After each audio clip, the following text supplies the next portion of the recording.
The family of a Masery man seriously injured in an ATV crash 2 years ago is furious after an appeals court says the driver who caused the accident should be allowed to once again drive. Now, the family says that the court was never told that Charles Castilla later died and wasn't given the entire story, and now they want to see new charges filed. Hearing the family's story, Janet Rogers brought the issue to the attention of the Trumbull County prosecutor who handled the case to see what could be done. Here's her Watchdog report.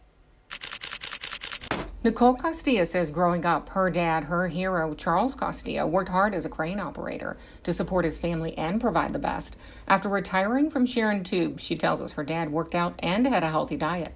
100% he would still be here with us if this would have never happened to him.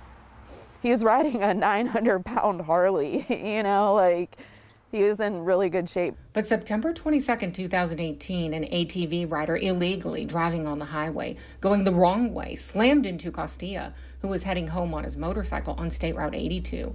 The head-on high-speed impact left Castilla in a coma for 2 months, then struggling from his severe traumatic brain injury and physical injuries. After the accident, he was paraplegic. He was confined to a wheelchair in a hospital bed 24 hours a day, 7 days a week. He had the mentality of a child. The driver of the ATV, Nathan Delgros, is serving 1.5 years in prison, convicted of aggravated vehicular assault and failure to stop at the scene of an accident. The judge cited a prior accident where Delgros left the scene and suspended the 42-year-old's license for life. But September 21st this year, an appellate court ruled Delgros should be allowed to drive again in just 5 years due to state laws.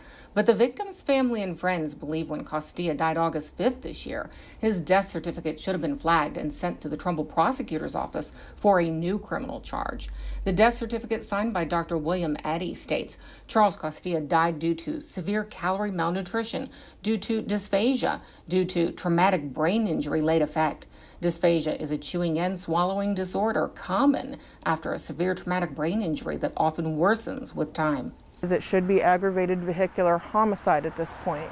I reached out to the prosecutor in the case, who tells me he's willing to review the medical records, and if it can be proven that the victim died from injuries sustained in that ATV accident, he's willing to present that evidence to a grand jury, and a grand jury will decide whether Delgros should face the more serious criminal charge. With more local news, I'm Janet Rogers.